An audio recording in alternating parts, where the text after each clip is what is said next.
അപ്പോൾ ഇനി നമുക്ക് നോക്കാനുള്ളത് സിനാപ്റ്റിക് ട്രാൻസ്മിഷനെ കുറിച്ചാണ്.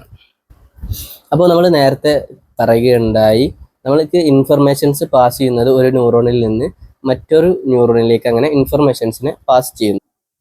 അപ്പോൾ ഒരു ന്യൂറോണിൻ്റെ ഡെൻഡ്രൈറ്റ്സിലൂടെ ഇൻഫർമേഷൻ സ്വീകരിക്കുകയും എന്നിട്ട് അതങ്ങനെ അതിലൂടെ കടന്നുപോയി അതിൻ്റെ സിനാപ്സ് വഴിയാണ് അടുത്ത ന്യൂറോണിലേക്ക് ഇൻഫർമേഷൻസിനെ പാസ് ചെയ്യുന്നത്.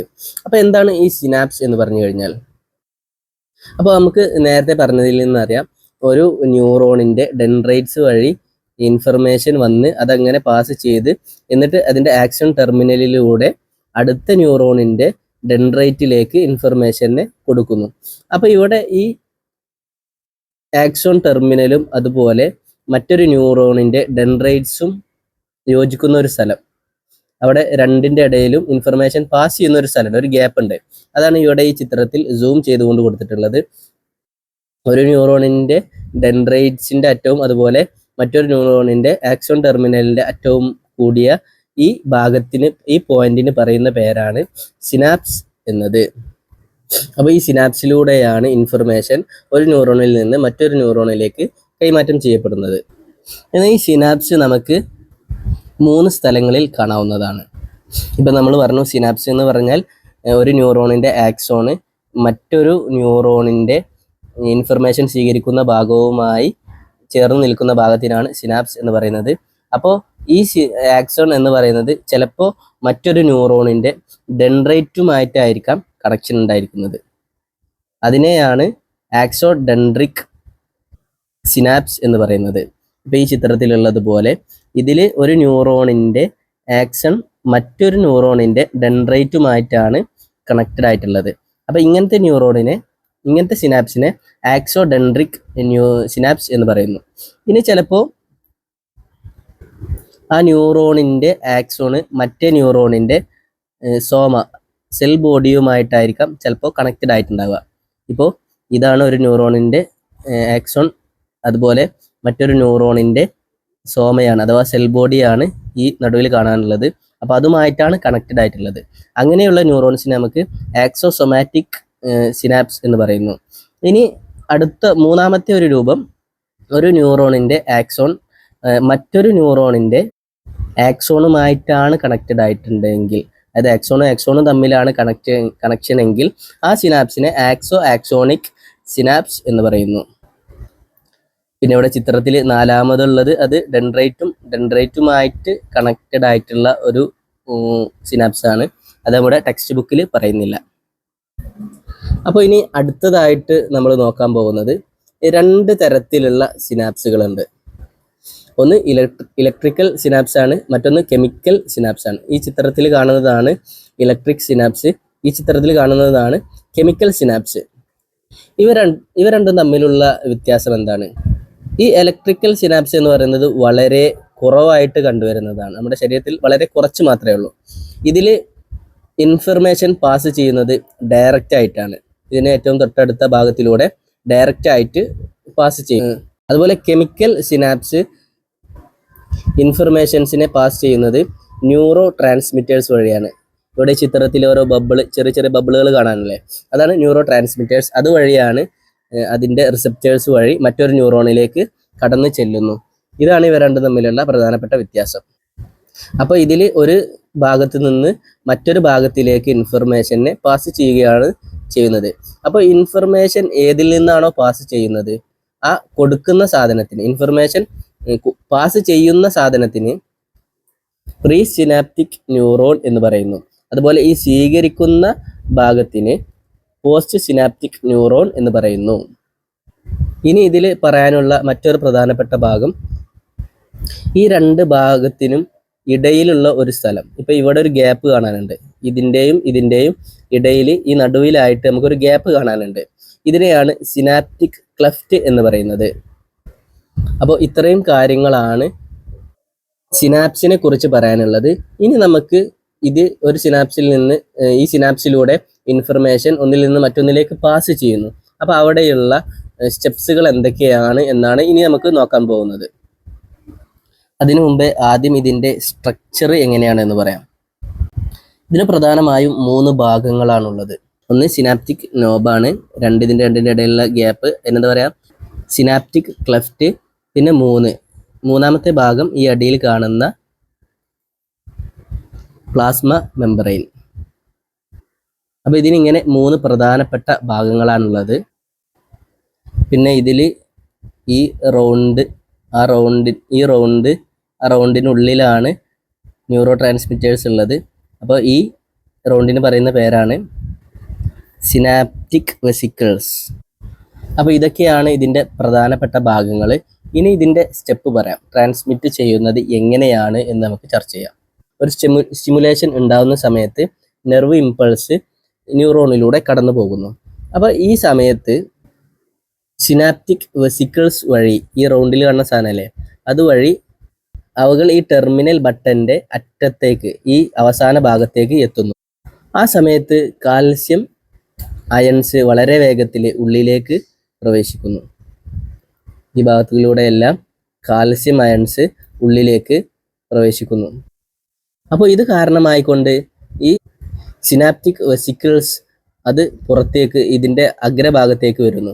അങ്ങനെ അവകൾ പ്രീ സിനാപ്റ്റിക് ന്യൂറോണിൻ്റെ സെല്ല് ഭാഗവുമായി കൂട്ടിമുട്ടുന്നു. പ്രീ സിനാപ്റ്റിക് ന്യൂറോൺ എന്ന് പറഞ്ഞാൽ എന്താണെന്ന് നമ്മൾ നേരത്തെ പറഞ്ഞു, ഇൻഫർമേഷൻ സെൻഡ് ചെയ്യുന്ന ഭാഗത്തിനാണ് പ്രീ സിനാപ്റ്റിക് ന്യൂറോൺ എന്ന് പറയുന്നത്. അപ്പോൾ ഈ പ്രീ സിനാപ്റ്റിക് ന്യൂറോണിൻ്റെ അഗ്രഭാഗത്തേക്ക് സിനാപ്റ്റിക് വെസിക്കിൾസ് വന്ന് ചേരുന്നു. ആ സമയത്ത് ആ സിനാപ്റ്റിക് വെസിക്കിൾസിൻ്റെ ഉള്ളിൽ നിന്ന് ന്യൂറോ ട്രാൻസ്മിറ്റേഴ്സ് സിനാപ്റ്റിക് ക്ലെഫ്റ്റിലേക്ക് വീഴുന്നു. അപ്പോൾ ഇവിടെ നിന്ന് സിനാപ്റ്റിക് വെസിക്കിൾസ് പ്രീ സിനാപ്റ്റിക് ന്യൂറോണിൻ്റെ ഭിത്തിയിലിടിച്ചുകൊണ്ട് ആ സിനാപ്റ്റിക് വെസിക്കിൾസിനുള്ളിൽ നിന്ന് ന്യൂറോ ട്രാൻസ്മിറ്റേഴ്സ് സിനാപ്റ്റിക് ക്ലെഫ്റ്റിലേക്ക് കടക്കുന്നു. ഇവിടെ ഓരോ കുത്തുകൾ ഇങ്ങനെ കിടക്കുന്നുണ്ടല്ലേ, അത് പുറത്തേക്ക് വരുന്നു. അങ്ങനെ ഈ ട്രാൻസ്മിറ്റേഴ്സ് പ്ലാസ്മ മെമ്പറൈൻ വഴി പോസ്റ്റ് സിനാപ്റ്റിക് ന്യൂറോൺസിലേക്ക് കിടക്കുന്നു. അങ്ങനെയാണ് ഒരു ന്യൂറോണിൽ നിന്ന് മറ്റൊരു ന്യൂറോണിലേക്ക് ഇൻഫർമേഷൻ പാസ് ചെയ്യുന്നത്. അപ്പോൾ അടുത്തതായിട്ട് നമ്മൾ പറയാൻ പോകുന്നത് സിനാപ്സിൻ്റെ ഇമ്പോർട്ടൻസിനെ കുറിച്ചാണ്. അപ്പോൾ അതിൽ ഒന്നാമത്തേതും ഏറ്റവും പ്രധാനപ്പെട്ടതുമായ ഒന്ന്, 2 ന്യൂറോൺസിനെ തമ്മിൽ കണക്ട് ചെയ്യിപ്പിക്കുന്നു എന്നതാണ്. അതുപോലെ നമ്മളെ സ്റ്റിമുലികളിൽ നിന്ന് ഏതൊക്കെയാണ് നമുക്ക് വേണ്ടത്, ഏതൊക്കെയാണ് വേണ്ടാത്തത് എന്നതിനെയൊക്കെ ഫിൽട്ടർ ചെയ്യാനും ഈ സിനാപ്സ് കാരണമാകുന്നു. അത് അങ്ങനെ ഫിൽട്ടർ ചെയ്യുകയും ചെയ്യുന്നു. അപ്പോൾ ഈ സിനാപ്സുകളിൽ എന്തെങ്കിലും തകരാറ്, അതിൻ്റെ പ്രവർത്തനത്തിൽ എന്തെങ്കിലുമൊക്കെ തകരാറ് വരുമ്പോൾ അത് നമ്മുടെ ബിഹേവിയറിൽ ചേഞ്ചുകൾ വരുത്തുന്നു. അതുപോലെ ഡിസോർഡേഴ്സും നമ്മളിൽ ഉണ്ടാക്കുന്നു. ഉദാഹരണത്തിന് ഡിപ്രഷൻ, അതുപോലെ സ്കിസോഫ്രെനിയ തുടങ്ങിയിട്ടുള്ള ഡിസോർഡേഴ്സും നമ്മളിൽ ഉണ്ടാക്കുന്നു. അടുത്തത് ഇനി പറയാൻ പോകുന്നത് ന്യൂറോ ട്രാൻസ്മിറ്റേഴ്സിനെ കുറിച്ചാണ്. അപ്പോൾ ഇതിൽ ന്യൂറോ ട്രാൻസ്മിറ്റേഴ്സ് എന്ന് പറഞ്ഞു കഴിഞ്ഞാൽ ഈ ചിത്രത്തിൽ സിനാപ്റ്റിക് വെസിക്കിൾസിനെ കുറിച്ച് പറയുകയുണ്ടായി. അപ്പോൾ അതിൻ്റെ ഉള്ളിൽ ഓരോ ബബിളായിട്ട് കാണുന്ന ഈ സംഗതികളാണ് ന്യൂറോ ട്രാൻസ്മിറ്റേഴ്സ് എന്ന് പറയുന്നത്. അപ്പോൾ ന്യൂറോ ട്രാൻസ്മിറ്റേഴ്സിനെ കുറിച്ച് പറയുകയാണെങ്കിൽ അത് കുറച്ച് കെമിക്കൽസ് ആണ്. അവ ഒരു ന്യൂറോണിൽ നിന്ന് മറ്റൊരു ന്യൂറോണിലേക്ക് കൈമാറ്റം ചെയ്യപ്പെടുന്നു. അതുവഴി നമുക്ക് ഇൻഫർമേഷൻസ് ലഭ്യമാകുന്നു. അപ്പോൾ ഈ ട്രാൻസ്മിറ്റേഴ്സ് 2 തരത്തിലുണ്ട്. ഒന്ന് എക്സൈറ്റേറ്ററി ട്രാൻസ്മിറ്റേഴ്സ്, 2 ഇൻഹിബിറ്റേറ്ററി ട്രാൻസ്മിറ്റേഴ്സ്. അപ്പോൾ എക്സൈറ്ററി ന്യൂറോൺസ് എന്ന് പറഞ്ഞു കഴിഞ്ഞാൽ നമ്മൾ എക്സൈറ്റ്മെൻറ്റ് ഉണ്ടാക്കുന്ന, ഫയറിംഗ് ഉണ്ടാക്കുന്ന കെമിക്കൽസ് അടങ്ങിയിട്ടുള്ള ന്യൂറോൺസ് ആണ് എക്സൈറ്ററി എന്ന വിഭാഗത്തിൽ പെടുന്നത്. ഇൻഹിബിറ്ററി എന്ന് പറയുമ്പോൾ ആ ഒരു എക്സൈറ്റ്മെൻറ്റിനെ അതിനൊന്ന് മന്ദഗതിയിലാക്കുന്ന, കുറക്കുന്ന രൂപത്തിൽ ഉള്ള കെമിക്കൽസ് അടങ്ങിയിട്ടുള്ള ന്യൂറോൺസുകളാണ്.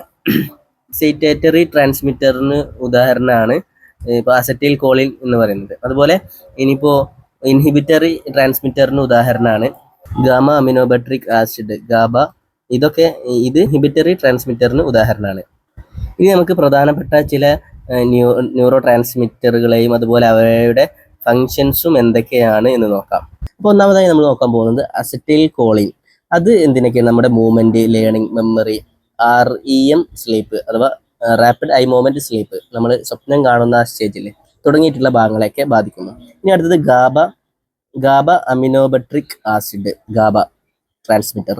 ഇത് നമ്മളുടെ ന്യൂറോൺസിലുള്ള ഹൈ ഫയറിംഗ് ആയിട്ടുള്ള ന്യൂറോ ട്രാൻസ്മിറ്റേഴ്സിനൊക്കെ അത് മന്ദഗതിയിലാക്കുന്ന ഒരു പ്രവർത്തനമാണ് ഈ ഗാബ ന്യൂറോ ട്രാൻസ്മിറ്റർ ചെയ്യുന്നത്. ഇനി അടുത്തതാണ് എൻഡോർഫിൻ. അത് നമുക്ക് നമ്മുടെ വേദനകളിൽ നിന്നൊക്കെ ഒരു സമാധാനം തരികയും നല്ല സന്തോഷവും അതുപോലെ ഒരു നല്ലൊരു സുഖം തരികയും ചെയ്യുന്നു. ഇനി അടുത്തതാണ് ഡോപ്പമിൻ. അത് നമ്മളുടെ വലണ്ടറി മൂവ്മെന്റ്സുകളെ നിയന്ത്രിക്കുന്നു. അഥവാ നമ്മൾ വേണമെന്ന് വിചാരിച്ചുകൊണ്ട് കരുതിക്കൂട്ടി ചെയ്യുന്ന കാര്യങ്ങളെ നിയന്ത്രിക്കുന്നു. അതുപോലെ നമ്മുടെ movement, attention, learning, reinforcement, pleasure തുടങ്ങിയിട്ടുള്ള കാര്യങ്ങളെയും അത് അഫക്റ്റ് ചെയ്യുന്നു. ഇനി അടുത്തത് നോറപ്പിനെഫ്രിൻ. അത് നമ്മളുടെ ഈറ്റിംഗ്, അതുപോലെ അലേർട്ട്നെസ്, വേക്ക്ഫുൾനെസ് തുടങ്ങിയിട്ടുള്ള കാര്യങ്ങളൊക്കെ അത് അഫക്റ്റ് ചെയ്യുന്നു. ഇനി അടുത്തതാണ് എപ്പിനെഫ്രിൻ. അത് നമ്മളുടെ ഗ്ലൂക്കോസിന്റെ മെറ്റാബോളിസം, അതുപോലെ എക്സസൈസ് ചെയ്യുന്ന സമയത്ത് എനർജി റിലീസ് ചെയ്യുക തുടങ്ങിയിട്ടുള്ള കാര്യങ്ങളെയൊക്കെ അത് അഫക്റ്റ് ചെയ്യുന്നു. ഇനി അടുത്തതാണ് സെറോട്ടോണിൻ. അത് നമ്മളുടെ മൂഡ്, അതുപോലെ സ്ലീപ്പ്, അതുപോലെ അപ്പിറ്റൈറ്റ്, ഇൻപൾസിവിറ്റി, അഗ്രഷൻ തുടങ്ങിയിട്ടുള്ള കാര്യങ്ങളൊക്കെ അത് അഫക്റ്റ് ചെയ്യുന്നു. ഇനി അടുത്തതായിട്ട് നമ്മൾ പറയാൻ പോകുന്നത് ഡോപ്പമിൻ ഹൈപ്പോത്തസിസ് എന്താണ്, അതുപോലെ ഷിസോഫ്രെനിയ ഇതെന്താണ്, ഇതിനെക്കുറിച്ചൊക്കെയാണ് നമ്മൾ ഇനി നോക്കാൻ പോകുന്നത്. അപ്പോൾ നമ്മൾ കുറച്ച് ന്യൂറോ ട്രാൻസ്മിറ്റേഴ്സിനെ കുറിച്ച് പറഞ്ഞു. അതിലൊന്നാണ് ഡോപ്പമിൻ. അപ്പോൾ ഈ ഡോപ്പമിൻ ട്രാൻസ്മിഷനിൽ എന്തെങ്കിലും കേടുപാടുകൾ സംഭവിച്ചു കഴിഞ്ഞാൽ അത് കാരണമായിക്കൊണ്ട് ഉണ്ടാകുന്ന ഒരു സൈക്കോട്ടിക് ഡിസോർഡർ ആണ് ഷിസോഫ്രെനിയ. അപ്പോൾ ഇതെങ്ങനെ ഉണ്ടാകുന്നത് എന്ന് ചോദിച്ചു കഴിഞ്ഞാൽ നമ്മുടെ ബ്രെയിനിലുള്ള ചില ഏരിയകളിൽ കൂടുതലായിട്ട് ഡോപ്പമിൻ റിലീസ് ചെയ്യുമ്പോഴാണ് ഇങ്ങനെ ഒരു സംഗതി ഉണ്ടാകുന്നത്. അപ്പോൾ ഇങ്ങനെ കൂടുതലായിട്ട് ഡോപ്പമിൻ റിലീസ് ചെയ്യുന്ന സമയത്ത് ഹാലൂസിനേഷൻ പോലെ ഓരോരുത്തർക്ക് ഉണ്ടാവുന്നു. ഇത് ഷിസോഫ്രെനിയയുടെ ഒരു ലക്ഷണമാണ്. ഈ ഷിസോഫ്രെനിയെ ചികിത്സിക്കുന്നതിൽ കൂടുതൽ എഫക്റ്റീവ് ആയിട്ടുള്ളത് ഡ്രഗ്സുകളാണ്. അത് നമ്മുടെ ഈ എക്സസീവ് ആയിട്ടുള്ള കൂടുതലായിട്ടുള്ള ഡോപ്പമിൻ റിലീസിനെ നിയന്ത്രിക്കുകയും അതിനെ കുറക്കുകയും ചെയ്യുന്നു. അതുപോലെ ഈ ലഹരി പദാർത്ഥങ്ങളുടെ ഉപയോഗം, കൊക്കൈന്, അതുപോലെ ഡ്രഗ്സുകളൊക്കെ ഉപയോഗം ഇതുപോലെയുള്ള സൈക്കോട്ടിക് സിംറ്റംസ് കൂടുതൽ ഉണ്ടാവുന്നതിന് കാരണമാകുന്നു. ഇങ്ങനെയൊക്കെ ഉണ്ടാവുന്നതിന് കാരണം ഇത് ഡോപ്പമിൻ്റെ കൂടുതലായിട്ടുള്ള ഈ റിലീസിംഗ് ആണ് ഇതിനൊക്കെ കാരണമാകുന്നത്. ഇനി അടുത്തത് പറയാൻ പോകുന്നത് ന്യൂറോ പ്ലാസ്റ്റിസിറ്റി. എന്താണ് ന്യൂറോ പ്ലാസ്റ്റിസിറ്റി, അതുപോലെ neural degeneration, regeneration, reorganisation, recovery തുടങ്ങിയിട്ടുള്ള കാര്യങ്ങൾ, ഇതൊക്കെ എന്താണ് എന്നാണ് അടുത്ത് പറയാൻ പോകുന്നത്. അപ്പോൾ ആദ്യം എന്താണ് ന്യൂറോ പ്ലാസ്റ്റിസിറ്റി എന്ന് പറയാം. അപ്പോൾ ന്യൂറോ പ്ലാസ്റ്റിസിറ്റി എന്ന് പറഞ്ഞു കഴിഞ്ഞാൽ നമ്മുടെ ന്യൂറോൺസിൽ എന്തെങ്കിലും ഡാമേജ് സംഭവിച്ചു കഴിഞ്ഞാൽ അത് അതിൻ്റെ ഫങ്ഷൻസ്, അതുപോലെ അതിൻ്റെ സ്ട്രക്ചറൊക്കെ റിക്കവർ ആക്കുന്നു, അത് മാറ്റുന്നു. അതുപോലെ പുതുതായി വരുന്ന സാഹചര്യങ്ങളോട് പൊരുത്തപ്പെടാനൊക്കെയുള്ള കഴിവിനെ പറയുന്ന പേരാണ് ന്യൂറോ പ്ലാസ്റ്റിസിറ്റി എന്ന് പറയുന്നത്. അപ്പോൾ നമ്മുടെ ജീവിത കാലയളവിൽ ഒരുപാട് ന്യൂറോൺസ് നമ്മളിൽ ഉണ്ടാവുന്നുണ്ട്. അപ്പോൾ ചില ന്യൂറോൺസുകൾ അത് ഇല്ലാതെയായി പോകുന്നു, അത് പിന്നെ റിക്കവർ ആവുന്നില്ല. അതിന് പകരം പുതിയ പുതിയ ന്യൂറോൺസ് നമ്മളിൽ ഉണ്ടാവുകയും ചെയ്യുന്നു.